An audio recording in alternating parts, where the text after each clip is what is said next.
Hi, welcome everybody. Thanks for joining me. Let's get started. Just going to minimize us there. Today's webinar is all about saving end-of-year headaches with a focus on dairy. I'm Jane and I'm going to be your presenter this afternoon. I'm a dairy farmer in Greytown. And I've got the privilege of having Michaela with me this afternoon. She's going to be managing the chat box for us. This webinar will run for 30 minutes and will be recorded for future reference. If you've got any questions at all throughout the webinar or any feedback, please use your chat box and Michaela will answer the questions as the webinar progresses. So the aim of today's webinar is to review and update your budget and livestock grid.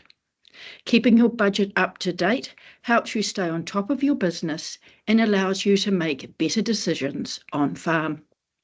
It also gives you a clear picture of where your money is going and helps you prepare for any surprises. So what I'm going to do now is move into the demonstration database. I'm going to click out of that.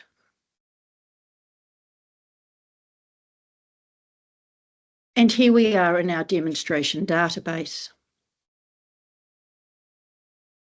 I'm turning my camera off too. Now, in Farm Focus, we've got 3 plans. We've got our working plan, which is your main budget. We've got our baseline plan, which is a save read-only copy of your working plan that can be created at any time. And then we've got our draft plan or our scenario plans. What if I bought my neighbour's farm? What would that budget look like? Now, if you want to learn more about these individual plans, please go into our help centre here and search up plan to get some more information about them. But today we're going to be focusing on our working plan. Now, in Farm Focus, our working plan is made up of 3 parts. We've got our cash flow, which is all about our cash. We've got our livestock grid, which is all about stock quantities. And when you put a dollar value on those, it feeds into your cash flow. And then we've got our dairy forecaster, which is all about the kilograms of milk solids you produce. And when you put a dollar value on those, it flows through to your cash flow. Now, your working plan or budget is a living document and it should be updated regularly. Now, Farm Focus automatically updates your budget because it puts your actuals on top of your plan as the year progresses. You will see here that I've got my actuals on my left-hand side and my planned items on my right. And this is my revision line where my actuals stop and my plan starts. Now, your planned items haven't just disappeared. They're sitting under your actuals, and you can always move your revision line here back to the beginning of the financial year, and now you'll see the plan for the full 12 months. Likewise, you can come in and select your actuals and just see your actuals, but I'm going back to my working plan, which shows my actuals to a certain date and my plan moving forward. Now, we would recommend that you do a deeper dive into your budget a couple of times a year. Now, when you do that is up to you, but that deeper dive of our budgets is what I'm going to demonstrate this afternoon. Now, if you don't have a plan, this area will be blank. And if this is you, that is okay. We know you're not alone, and you can just quickly create a budget right now in Farm Focus. To do that, come back into your plan page. Now, here in your current year, you'll have one of these new tokens. Just click into that, and then you get to choose your starting point. Now, there are a lot of options, but best practice is to start with an empty plan and build up your plan using the Compare Data tool. But because we're short of time for this demo, I'm going to use my actuals from last year as my plan for this year. So I select actuals, my last year, and then I would select create. And then I'm going to have a plan based on my actuals from last year. I'm going back into my this year plan. Now, the benefit of having a plan here is that it will give you at least an indication of your financial position to the end of the year. And you can see that down here. Now, in Farm Focus, we've got lots of tools available to review your budget. And there are many, many different ways you can review your budget. I'm not telling you what to do. I'm just, in this session, going to simply share with you how I go about reviewing my budget. So the first step I take is to run my variance report. To do that, I go up into reports here, variance. And what I want to see is what I actually spent compared to what I thought I was going to spend. So what I need to do is set up my variance report to the two data sets I want to compare. The first one will be my actuals and plan for this financial year.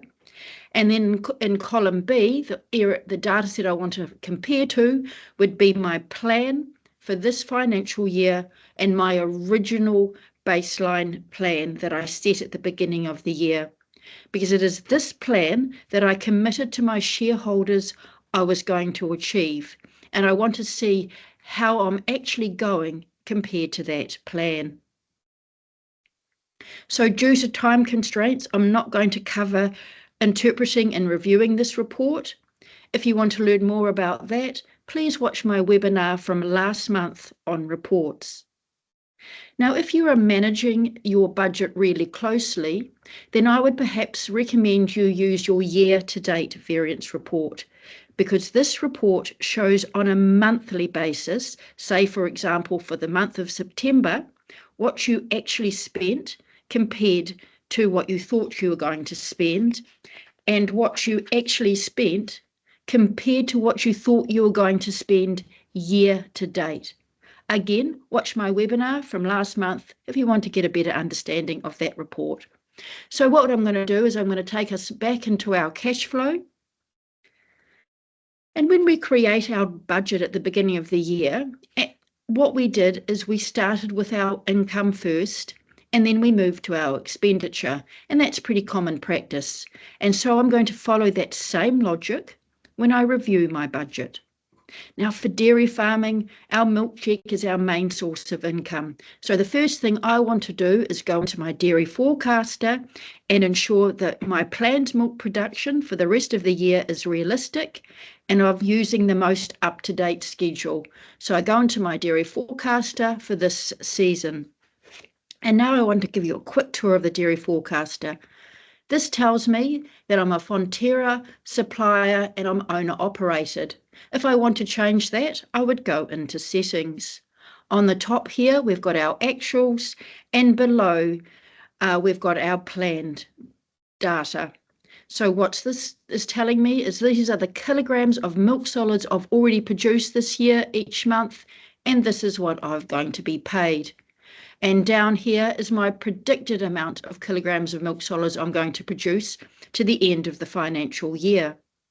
I can always edit this easily. Say I'm having a cracker of a season and I want to increase that to 16,000 kilograms of milk solids. I can do that, and Farm Focus automatically updates my amounts there.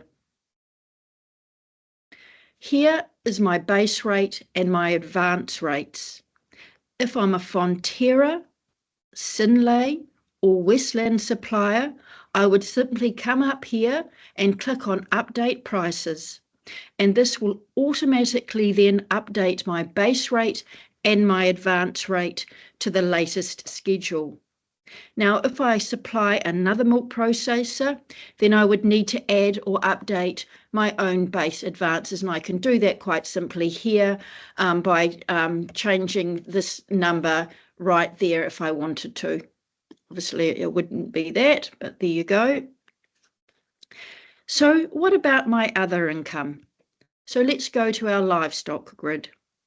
Although our livestock is not a major part of a dairy farmer's income, it still provides some income, and it should be kept up to date for both accountancy purposes, so your end of financial year is a breeze, and also to make the most of those reports in Farm Focus. So let's have a quick refresher of the livestock grid. I've got my stock classes on the left-hand side. We would recommend you keep this simple and in a sensible order.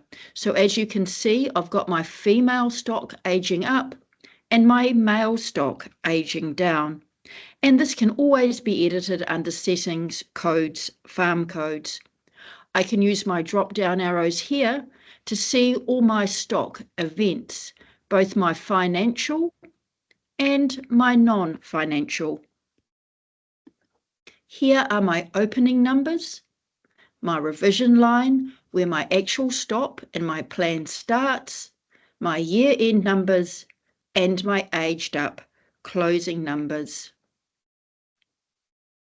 When I hit my cursor in here or click into here, it shows your aging journey. So here, my 1-year-old heifers are aging up to become 2-year-old heifers. The numbers that you enter in here are your stock quantities, your per head basis. And when you put a dollar value on that, it feeds through into your cash flow. Now you will notice that there are two views in your livestock grid. You've got your stock owned and your stock on farm. Your stock owned are stock you physically own, whether they are on or off your farm. Whereas stock on farm are stock that are physically on your farm, whether you own them or not. Now this here is more for farmers who are graziers or who send a significant amount of their stock off farm to be grazed. If you want to learn more about that, go to our help centre and search Managing Grazing Stock. Otherwise, keep it in the stock owned view. Now to update your livestock grid, the first thing you need to do is make sure your opening numbers are correct, because every movement in your stock grid feeds off these opening numbers. Now, if your numbers aren't looking great, you've got two ways of correcting them.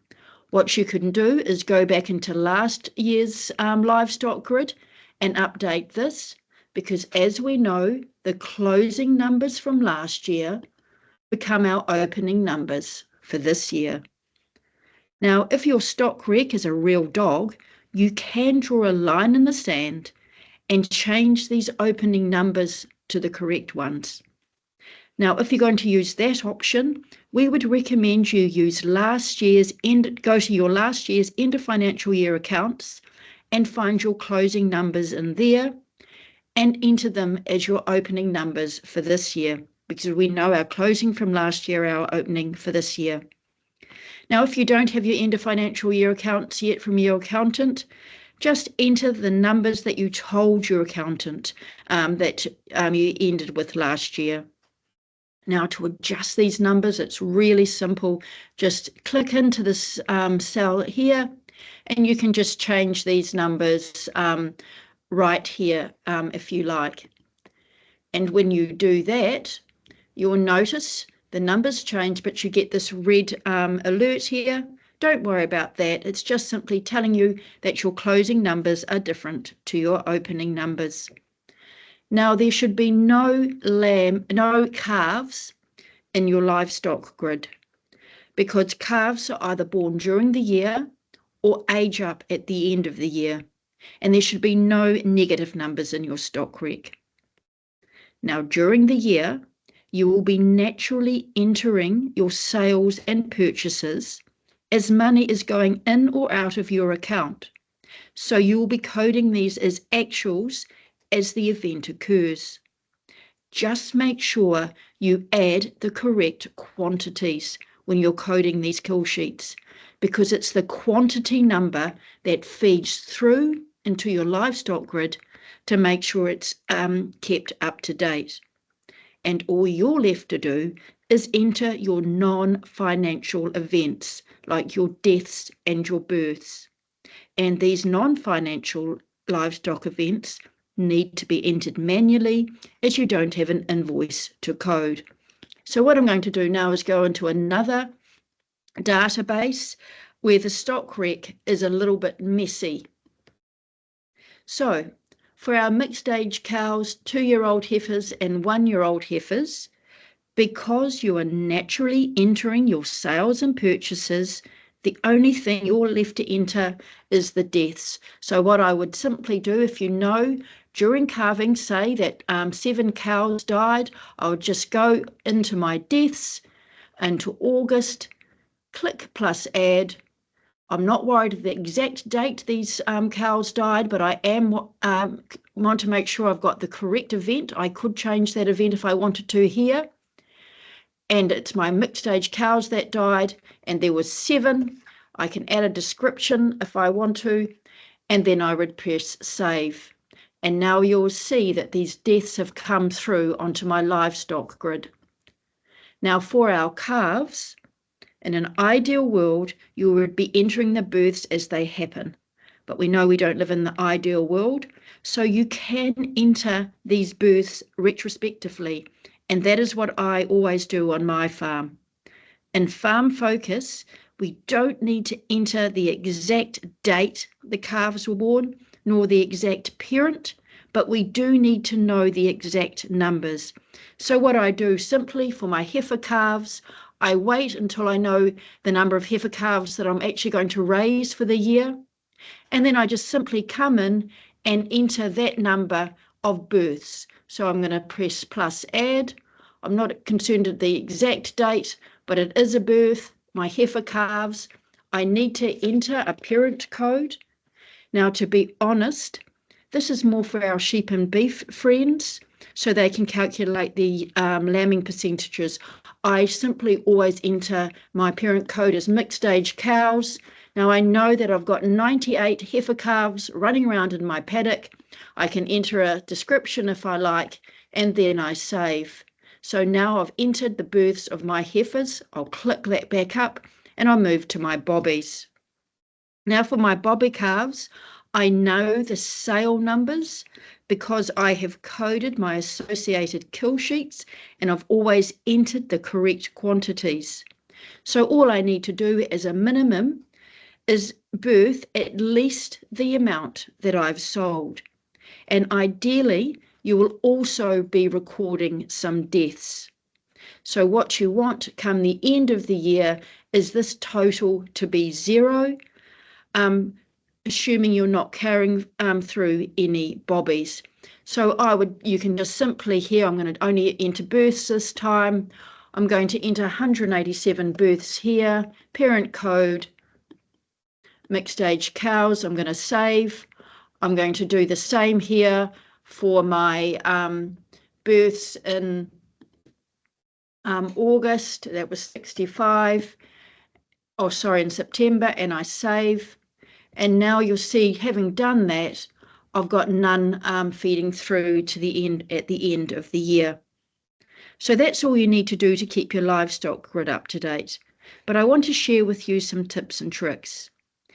How you age your stock for accounting purposes is different to the age you might consider them on farm.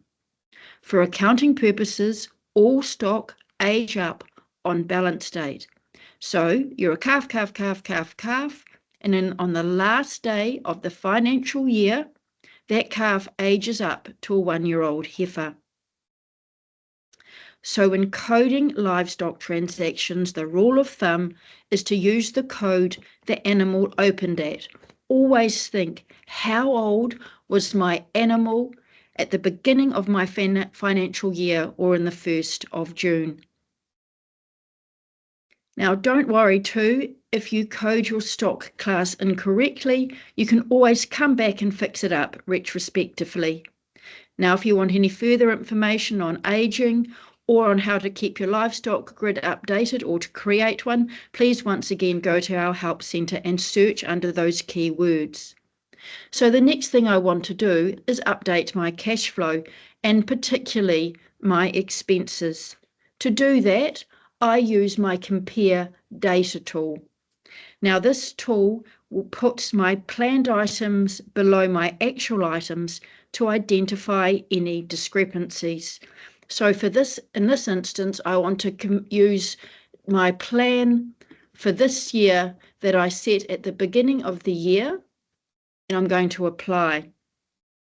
And now you'll see here in my farm expenses that there are two lines.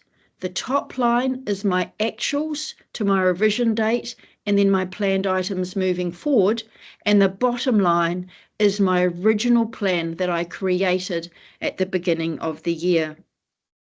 So the first thing I want to do when I check my expenses is I check at my planned items moving forward to see if they are realistic. Can I still afford them and do they make sense? And what I do is I methodically run my eye down line by line, checking they make sense. So here we are, wages. I'm not expecting any changes to my wages, so I'm happy with that. I'll keep them the same. Animal health. Now, when I created my budget, I actually spent a lot of time making sure my animal health was correct, so I'm happy with that. What I can do is use my drop-down arrow here to go and look at this at an extended code level rather than a category level 2, if I wish. Now, when I come to my breeding expenses, I know that when I created the budget, I entered a one-off expense for my reproduction expenses. But subsequently, I've met with my rep and I've got more information.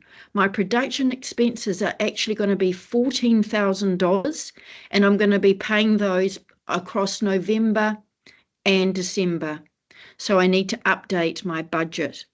So with that $14,000, I know I'm going to be paying $7,000 in November and $7,000 in December. I can simply come up here and add $7,000 here and again enter it here.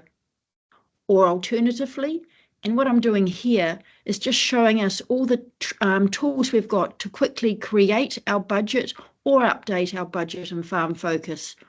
Or what I can simply do is use this copy function and copy that 7,000 only into 1 month at this stage for this option. But then, oh, I'd used the wrong one. Sorry, folks. I'm going to clear this. What I can do is I can copy this. So I'm just going to press copy just for 1 month. And now you'll see that that $7,000 has been copied into December. I can also use the spread function, which basically divides the amount. So I can enter the full amount and then I can just spread it across 2 months. And that $14,000 will be spread between the 2 months. Alternatively, I can use the clear function, which clears all these items. And finally, if I want to, I can use this plus add function, which introduces this worksheet. And this is where I can add additional information if I like. So for example, I can add that I'm using 350 straws. My straws are $20 each. And when I click into that, Farm Focus automatically calculates the amount for me. And then I can add a meaningful description that I'm using bull of the day, say. Now, the beauty of this option is if I come back and review my budget later on, and I want to keep the same number of straws, but they've now gone up to $30 a straw, I can just simply change the unit price here, and then Farm Focus will automatically update that for me. I'm going to take it back to my 20, and then I'm going to select plus add. And now you'll see that there. And then what I would quickly do is then copy this into my December as well. And when I copy this now, after using the worksheet, that rich data is being copied through to December as well. Then I've finished with my breeding expenses. I click up and I continue to move down. Now, electricity. I know that I've entered a new contract for my electricity, and from January this year, I'm going to be paying another 5% for my electricity bills. So I can use this percent adjustment key here. I click on that, and then I decide that I want to apply my percent adjustment from the selected cell to the right, because I selected January when I know my electricity is going to increase. It's a price increase, and I'm increasing it by 5%, and then I press apply. And what you would have seen there is that all these costs from January onwards have increased by 5%.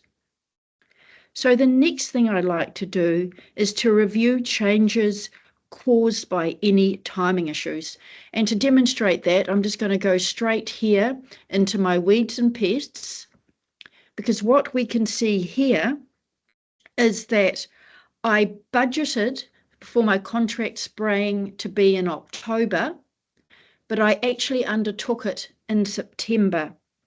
So it's actually been captured twice in my budget here.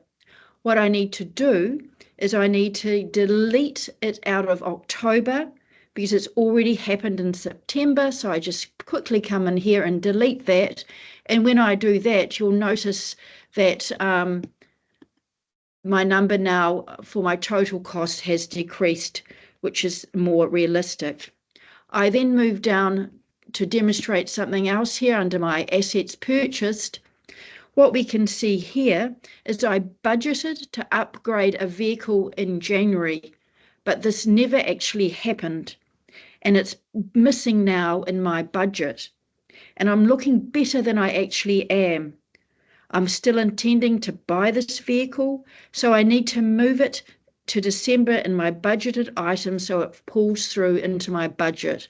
So I just come into December in my actuals, in my plan, add that $10,000, and now you'll see it occurring, and you can see there has been a change in timing of the spend, but the total expenditure is the same. So my plan or budget is now reflective of what is actually going to happen. But I now want to just review it before I lock it down.